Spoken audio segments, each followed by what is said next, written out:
de financer la guerre à l'est de la RDC. Mbongo ye belé dans la partie est. Bameka kina Gilles Moulumba, coordonnateur ya Wazalendo, pour fongola couloir. Oh, ils ont dit qu'on menait vers Chabunda, Wanyanya. Gilles Moulumba Lobby, il est patriote. Il ne peut pas trahir sa nation. Il ne peut pas trahir la République démocratique du Congo. Il a refusé toute approche au Yobanyarwanda, Bayaki Nango. Et c'est ainsi que Bakei Sikoyo na troisième zone de défense. Namuto Yabandaki Kokamba, troisième zone de défense, l'homme est tombé dans la corruption. Ba corrompre par Elon Musk, la Chine, le Qatar et le Rwanda. Il a pris l'argent. Nous avons discussion c'était très bien retracé, bien prise par les dispositifs communicationnels, il y a renseignements, contre-renseignements qui ont été donnés à la République démocratique du Congo par le ZISA. C'est ainsi que Masunzu a aussi mixé na Bitumba, alors qu'il était à Kisangani, na troisième base, troisième zone de défense. C'est là qu'il a appelé le commandant des opérations Sokola, qui lui a dit à partir d'ici, dites à toutes les forces au front de se retirer. Selon Yé, pour non, nous devons éviter le pain de sang. Kinshasa a déjà été informé de tout. Voilà pourquoi Batinda qui va commando pour l'interpeller. Na minute au Pacifique Masunzu Ali Kobeta Misu. Pourquoi? Parce que ce qui arrive aujourd'hui, ezali résultat ya traîtrise. On a dit au président de la République, monsieur le président de la République, au moment où monsieur qui était le président, ou soit chef à maison militaire, Moutoyo Bandaki ko proposé, ba Kombo Yabat, Moutoyo Bandaki ko proposé ba généraux, les gens qu'il faut envoyer à l'Est. Il était complice, il y a Paul Kagame, il était complice du politique anam. Quand vous l'arrêtez, que Moutouana Zali traître, il faut aussi arrêter tout le monde qu'il vous a proposé. Sinon pas, Bolongo la bango na ba poste tout oyo bochakiwana. Parce qu'on propose, on suppose que Batouana Bachaki Bango avec un objectif qui était bien précis. Les lots Masunzu ont continué à trahir. Les lots Masunzu ezali mbala libosote. Tobeta ki maboko tolobi Masunzu azamuto yo kanakana Paul Kagame te. Or que origine na ye tout si power ezali na minute yo na kati ya kosala musala na kati ya Pacifique Masunzu. Il ne s'attendait pas que Batubakoye Bato Kolobalelo soit émission partagée par Imboka Congo. Aimez la vidéo, partagez l'émission, soyez nombreux. Pacifique Masunzu interpellé et attendu ici à Kinshasa. Masunzu Pacifique. Makelele tu boyoka kilobiwana. Ote Kanyola Yekwei, Ote Mulumba Yekwei, Ote Boyenabo. C'était Masunzu. Les lots Masunzu Zolobani. Oh non, j'ai été trahi par qui? Naba adieu naye. Bango basi bakangamaki parce que bangonde ba permetaki ba Uganda ya kokoti sa stock ya minduki na munition na entreprise wana ya Soteski. C'était à Kisangani. Ils ont été arrêtés. Le colonel Ramazan qu'ils ont utilisé pour ne pas pénétrer dans le Tanganyika, lui également a été arrêté. Sikoyo Mutoyo Bayeko utilisé pour ne pas s'approcher du côté d'Ouvira vient d'être arrêté. Mais ce n'est pas tout, monsieur le président de la République. On nous signale encore que le gouverneur Bourouzi, qui est le gouverneur du Sud Kivu, serait également dans les complots. La réalité elle est tout autre sur terrain. Réalité est zalinine. Pope Sangaï Litoi, Mokonjamboka et Micho Yangoy. Nazali ko lancer alerte. Sauvons Ouvira. L'objectif Yabayem 23 c'est Ouvira. Et s'ils arrivent à Ouvira, c'est Kalimi. S'ils arrivent à Ouvira, c'est Ali Kalimi. Parce que na Kalemi, na lakuana toaliko benga Tanganyika, si je ne m'abuse pas, il y a des îles où les alina ba mama na minéré, Kabila somba ba iluana.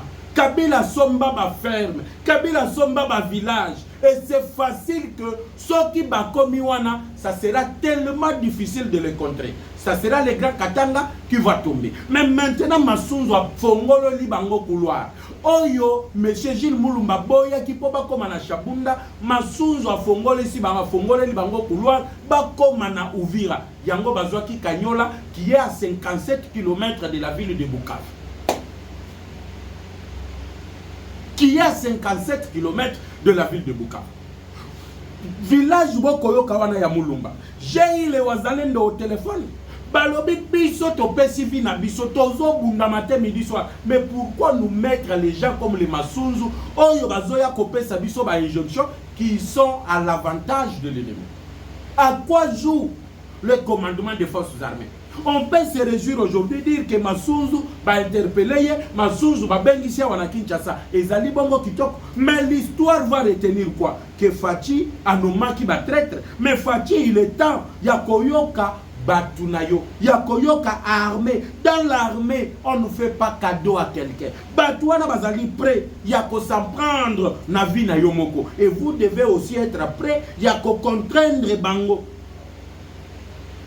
Parce qu'à vrai dire, Batouana bazo lukande motunayo. Tout ce qui se passe là, ne pensez pas que Batouana bazo bunda pour que Congo et Zonga mobimbate. L'objectif c'est balkaniser la RDC. Et la RDC ne sera jamais balkanisée. Na époque yobiso tozali na mboko. On ne permettra jamais ça. On ne permettra jamais que Mboke la balkaniser sous notre génération. Jamais. Yangozo mona biso matin midi soir tozali koloba, nous dénonçons makambo ezali kosalema à l'est de la RDC. Nous dénonçons la traîtrise, les lotos de la Pacifique Masunzu. Mais ce n'est pas fini. Kabila zalaki lobiwa. Avant d'arriver dans la Kabila, awana Maluku, on avait dit que Kabila avait créé l'insécurité partout. Bato bazali pembeni ya Maluku, c'est à Kinshasa. Maluku c'est déjà Kinshasa. Le Mobondo que j'ai parlé, Kabila vient d'activer. Mais nous que kokota à partir du Congo central et kokeneti na Kenge. Si je ne m'abuse pas, la province de Kenge, la province de Kwilu, c'est ainsi, la province est très proche. La province va co-utiliser, les jeunes va co-recruter. Et ces jeunes-là, beaucoup de Rwandais, Ozala, Ougandais, Kozala. Mais ce qui a un peu traîné,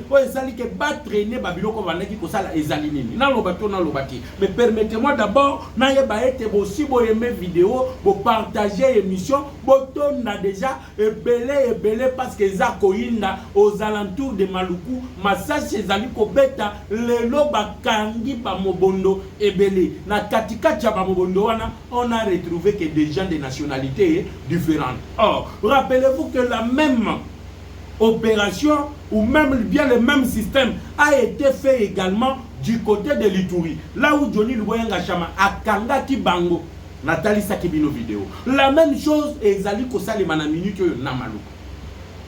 Pas Maluku, ya Maluku boyebi à centre non, mais au fin fond là-bas, batu bayebi komi na Maluku bayebi qui a au fin fond. Oyo Massassi Betty Lelo entre les Mobondo et les forces armées de la République. Or, j'avais déjà signalé ça. Est-ce qu'on avait anticipé? Yakoye Baete, non? Makambo Bazali ko alerter, c'est ce qui se prépare. Et aujourd'hui, on est très heureux. Yaoyoka que malgré Bayoka Kibisote, mais au moins, on a arrêté plusieurs étrangers qui du côté de Maluku qui ont travaillé pour être bas foncé, atteindre Kinshasa et qu'on continue à créer la rébellion. Maluku a été maîtrisé, la situation est déjà sous contrôle, il y a forces armées, il y a République démocratique du Congo. Maintenant, qu'est-ce qui se passe? Kabila a accueilli Brazzaville. Pourquoi Kabila Zali na Brazzaville? Quel était l'objectif de Kabila Brazzaville? Que même voir tous les 9 voisins là, Bango Nyonso Lelo Bazali contre la République démocratique du Congo. Moutouté Azana Posa que Congo et se développer. Moutouté Azana Posa que Lelo Congo aime comment. C'est que nous voulons que Congo est comment. Pourquoi? Je vais expliquer. Hippolyte Kanambe dans sa quête de déstabiliser la RDC, dans sa quête d'attaquer Kinshasa, Kabila a kendaki komona nana Denis Sassou Nguesso. Sassou Nguesso azali moko bato bazali frustré. Il y a le lenge Tshisekedi Aboya qui bat tonga pont. Oh, il fallait qu'il y ait relié Brazzaville à Kinshasa. Et Tshisekedi priorise aujourd'hui le port en eau profonde de Banana dans le Congo central. Et la construction de ces ports, il y a un monde que port na bango à Pointe-Noire et kozala lisusu na ngwema makasité. Et sur le plan économique, le Congo Brazzaville va perdre beaucoup sur les trafics fluvial et ferroviaire. Oyo et bandaki kokota na ngambo na bango. Maintenant, lui aussi s'est allié à Paul Kagame. Ils ont essayé de concocter des opérations d'infiltration, des opérations. Il y a espionnage. Il y a monde qui dernièrement on a pu parler. Il y a bateau bakangamaki du côté il y a fleuve Congo, notamment du côté Chali. Qui n'a côté il y a pas port il y a Onatra. Ces gens avaient traversé le fleuve Kohutaka na Brazzaville. Les autres ont dit qu'on paie sans jamais merci parce que Bango Nyoso ils ont été arrêtés. Mais na réunion Kagame na Macron bautaki kosala bazongisaki les mêmes histoires. Pas kozongisa mais ba doublaki encore un peu plus. Parce que ces dispositifs et ces armes ezali na kati ya koya. Maintenant, Kabila Kendaki Kuna, pour solliciter le soutien, il y a Denis Sassou Nguesso. Soutien à Sassou Nguesso et Zali dans le Lengeni. Dans le bibliothèque, tu as aimé vidéo, Hippolyte Kanambe, donc, à l'objet à côté, il faut que tu sais au pouvoir. Makambo ya zalaki na ngona mutu atali boye ekokoka ezali kokokisa mate Tshisekedi akosala ina nete lelo Tshisekedi azali kokende 8 ans Tshisekedi osala boyete tout ce qu'ils ont fait ba coup d'état ba assassinat ba enlèvement ba crash d'avion et kosimbate et qu'est-ce qu'il faut maintenant Kabila lobby comme Nanga n'a pas pu atteindre le but qui est bisomoko tozali kozwa makambu dans les mains. C'est Kabila maintenant qui prend les choses à main. Et Kabila ne prend pas les choses à main seul. Je veux maintenant que vous puissiez me suivre. Ça, c'est un complément d'information. On a dit qu'on bâtissait la bino par rapport à Yamakambo et Salemi entre le Qatar et le Rwanda. Ce n'est pas seulement le Qatar, il y a également la Chine, il y a la France et il y a le milliardaire américain d'origine sud-africaine, Elon Musk. Qu'est-ce qui se passe? Maintenant que la République démocratique du Congo est sur le point de signer une victoire historique, alors que la République démocratique du Congo est sur le point d'avoir une paix durable, Elon Musk, qui était le principal appui, le principal bras droit, il y a Donald Trump, a yé kokota en conflit avec Donald Trump. Trump le menace, il y a Kozongi, ça y est, même pas une abandon en Afrique du Sud. C'est là aussi que j'interpelle les chefs de l'État. Le Donald Trump a rappelé Elon Musk qui est aux Américains et aux Sud-Africains. Le Donald Trump a prêt à expulser Elon Musk. Mais chez nous ici, bato bazo comploté, bato bazali conspiré, tozo mona bango bazala kaka na entourage wana. Qu'est-ce qui se passe? Qu'est-ce qui se dit? Na kozonga parce que ngai bambodi na kobeta ka yango tim kolobo yo kake mboko yo, il faut prendre les taureaux par les cornes. Il faut prendre au grand mot on utilise les grands remèdes. Tango Elon Musk a monique awa aux États-Unis ezali kosimbate akei ko solliciter pour financer la guerre. Parce que bozongi ya guerre en violation ya cessé les faits oyo to signa ki na doa pe Washington ezali bien financé par Elon Musk oyo azali en difficulté en conflit avec Donald Trump. C'est l'argent d'Elon Musk ne ba pesi masusu pour fongola couleur à Kanyola a fongola couleur ya mulum. Elon Musk yene abandi sikoyo ko proposer ba auto zali ko benga ba Denis Sassou Nguesso abengi ba William Ruto, la Chine, le Qatar, bisika moko. Qu'est-ce qu'on fait? Tout ça la boye, Kabila toi prend le devant. Et quand Kabila prend le devant, vous savez quoi? Kabila est arrivé au niveau de Brazzaville avec comme proposition il faut attaquer Kinshasa à partir de la frontière fluviale. Vous savez très bien que nous partageons les frontières fluviales. oh, les alliés entre Bissona et Brazzaville, ils vont utiliser leur espace dans le limite de la République démocratique du Congo pour lancer des canaux sur la ville de Kinshasa. Et c'était préparé que tant que Bango va lancer, Batouya, Bandundukuna, Yabamobondo, Babandi du côté de Maluku, ils allaient venir tous deux pour se croiser au centre de la ville de Kinshasa. Malheureusement, ce qui pouvait leur permettre de gérer la communication, Tobotola ki yango na RTGA, Tobotola ki yango na ba sujet français, oyo bakangama, ba français baza batute, banda kala, ba français baza la kabatute. Les lozo mona bazo bengana bango dans l'Afrique de l'Ouest parce que ba même bêtise o ba bandi ko sala aw. Donc ba sangani bango nyonso, ba sali likopana bango, ba yokani. Leur objectif c'est quoi? To meka ko faire partir Tshisekedi au pouvoir. Mais pourquoi faire partir Tshisekedi au pouvoir? Aujourd'hui, guerre nao ya bisonano interne, na guerre ya États-Unis et sangani. Et c'est ce que je vous ai toujours dit, le Congo peut être la cause d'une troisième guerre mondiale. Elon Musk na ba chinois na ba qatarien bazo wele la ba minerai stratégique ya Chabuni. Yango ne ba proposer na Emmanuel Macron. Tokende, tozwa ba minerai stratégique wana. Or, au moment où je vous parle, tout a été neutralisé. Parce que elles ont la conversation, elles ont l'activité, elles ont l'action, ça a été enregistré dans l'espace aérien, baye côté de l'ango, commandement, il y a forces armées, il y a République démocratique du Congo. C'est ainsi que boye comme on a que bati aye kotombo. Alobi Masunzu a koki kotika la lisusu na troisième zone de défense. Parce que na Masunzu, na bato baza sima Masunzu, bangonyo surtout ba complice dans l'agression, dans tout ce qui se passe à Fatima Tondomingi. Pour la première fois, vous avez réagi à temps. Et les Congolais vous en félicitent. Et les Congolais vous en félicitent. Mais kosuka wana te. Tozali ko continuer na ba réalité ya makambo ezali ko sale.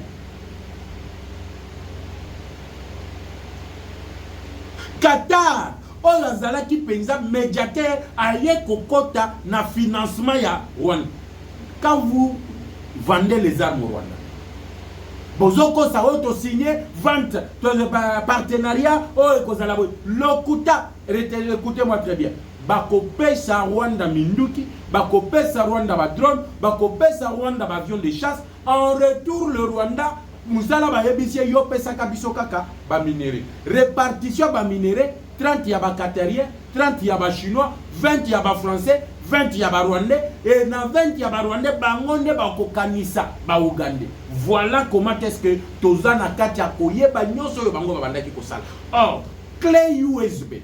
Oyo agent ya renseignement ya Mossad. Mossad ezali renseignement ya Israël. Tango bayokanaki azwaki rapport ya espionnage na contre-espionnage ayeli yango tata mokonzi ya ekolo, tout a été déjà avancé. On attendait que kokanga mutu sur le champ avec des preuves tangibles. Osali likambu bakangio ndo moni Masunzu aye kokoya na mbeba. Or le M23 lobby, nous avions donc Tokomaki à 90% ya ko récupérer ba village oyo bango bazwaki. Mais grâce à Masunzu na babuzo banaye nde baye kosala oyo bango basali wana. Mais toyebisi bango, nous n'allons pas nous laisser là-bas. Nous n'allons pas nous laisser prendre. Tozali wana et nous sommes sur le qui-vive. Nous sommes sur le qui-vive. Et en réaction, il y a ba complot nyonso wana basali. Donald Trump invite directement Tshisekedi na maison ovale. Ote tozela doa, tozela boye. Donald Trump a lobby plus question. Le Blackwater doit entrer maintenant en action. C'est là que je vais clôturer l'émission. Le Blackwater doit entrer déjà en action. Où serait Eric Prince azali wat aza déjà na mabele ya Congo et koyinda déjà dans 3-4 jours okoyoka ndenge na ba chinois na ba qatarien na ba rwandais bakobanda mbango. Mais bientôt là bokoyoka bango bazoloba non, nous avons envoyé les invitations. Or l'accord oyo to signé na bango, laissez-moi d'abord marteler sur ça pour comprendre que tozali susu bazobate bango bazobanza ete ba congolais bazali bazobate to timba déjà to timbela lolenge na bango ya ko fonctionner, to timbela lolenge na bango ya ko travailler. Il était prévu, tant que tu signes le principe, l'accord de principe, que 7 jours à 10 jours après la signature, il fallait qu'il invite Banyarwan, Bayakuna, pour te signer l'accord de paix qui devrait leur obliger de sortir. Ndaoye komona bango moko banoko bakagame wana na batu na bango ba annoncer au travers d'un communiqué les mouvements ya armée na bango. Zokande tangu bango tobana yikoloba retrait ya troupes rwandaises, zokande c'était retrait na Goma pour aller maintenant enfoncer et renforcer plutôt ce qui était sur les lignes de front, que ça soit du côté de Nord Kivu, que ça soit du côté de Sud Kivu. Parce que à Goma, je vous avais démontré comment la ville était en fait, comment on avait pris les colonels Shoyo Azalaki à Bayem 23, plus proche de Paul Kagame, qui a été porté disparu, enlevé par le Wazalendo. C'était dans le quartier, dans la commune de Karissim. Je vous avais encore montré comment est-ce que le Wazalendo avait attaqué le nord, où ils allaient séparer la ville de Goma et le territoire de Nirangong. Maintenant là, le Wazalendo va sali mama na réunion. Balobi bango baotika lisusu te. Que Masunzu aloba te. Bango bako attaquer. Et quand ils vont attaquer, bakoyoka lisusu mutute, parce qu'ils doivent défendre la patrie. Et la patrie, c'est la patrie. Et nous disons la patrie ou la mort. Soit avoir bakende na chabunda ko exploiter, il faut passer sa biso. Tango ba américain ba yeko comprendre qu'il y a un jeu qui se fait en bas, bango ba bengisi fachi, il faut to signer accord. Et tant que vous signez accord, vous allez obligé d'intervenir, que ce soit d'une manière directe ou d'une manière indirecte. Direct, que vous allez bango moko directement dans le service de sécurité na bango. Et indirect, ça sera au travers de l'entreprise privée militaire. Il y a Eric Prince qui d'ailleurs est déjà dans nos murs avec tout un bataillon, il y a Blackwater. Et les Blackwater sont en train de se déployer. Baldiko se déployer partout là pour contraindre les terroristes et les amener dans une asphyxion totale afin qu'ils puissent recevoir leurs billets d'enfer en gros et en détail. Voilà ce qui se passe aujourd'hui na katikati ya moi oyo tozali kosolola na bino. La situation sécuritaire reste préoccupante. Tozala lisu likolo ya lisu. Naloba kango dans chaque émission que je présente que Congolais et soient éveillés. Éveille à conscience. Moutouako Sabinote. Que personne ne vous trompe. Oh non, ce qui to bundi bisonyo surtout victoire de Kozala Tshisekedi, c'est du mensonge. Ce qui to bundi bisonyo so Tshisekedi a bombé la torse, c'est du mensonge. Nous sommes au bord de l'explosion, l'implosion plutôt. Maintenant là, Fayulu a outu kozwa rendez-vous. Azui Rolasika. Bah ebisi Fayulu Tshisekedi yoyo, il faut tomber na dialogue. L'objectif ya dialogue est nini? Basa la Kabila azonga acteur principal politique. Na ebite soki bozali koyoka ba. Balingi basa la Kabila acteur politique principal en République démocratique du Congo. Yango bomoni de gauche à droite bato bazolo ba oh non, Kabila, il faut que tokende na dialogue. Fayulu a totalement raison. Fayulu n'a pas raison. Fayulu joue le jeu ya Kabila. Bakutani na Brazzaville. Le 12 Mukolo ya Lobi, Kabila d'ailleurs vient de quitter Brazza pour se rendre soit au Kenya, soit en Europe, où il tiendra une réunion des opposants. Ceux qui se disent être en exil, naba oyo bazali ao. Baza kozela que Katoum, Kanani, Kabund, na Fayulu va se prononcer. Pourquoi ils doivent se prononcer? C'est là maintenant, Bayimbo Kakongo, que vous allez découvrir que Kabund Azali Koboya kopu na bango wana alingi kokota te na likopa ya bato oyo basangani pour maintenant déstabiliser la RDC, le pays de nos ancêtres. Et qu'est-ce qui s'est passé?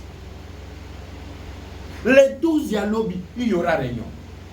Fayoulou attendit, alors qu'Aoutaki Kokutana na Kabila. Kabila Yebissier, toi tu dois sortir, Yona Kaboun, Bobimi comme l'opposition non armée. Commencez à faire des marches. Commencez la pression populaire. Pour Kabila Zali impopulaire.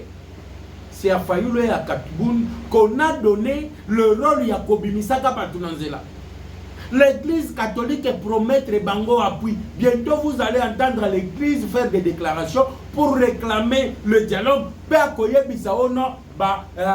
croyant l'église catholique, ba bimananzela, ba kende kosala, ba marche na oyezali kotala demande ya dialogue qui n'est pas na sujet du jour pour l'instant. Biso tozana na posa que to récupérer territoire na biso oyo ezali na maboko ya M23. On n'a pas besoin il y a dialogue na minute. On n'a pas besoin il y a otambola na nzela to ça la dialogue. On n'en a pas besoin. Nous avons besoin de récupérer le territoire sous occupation ya ba terroriste ya M23. Voilà pourquoi baya na dialogue, baya na ba marche, le peuple n'est pas dupe et le peuple n'adhérera plus jamais dans leur complot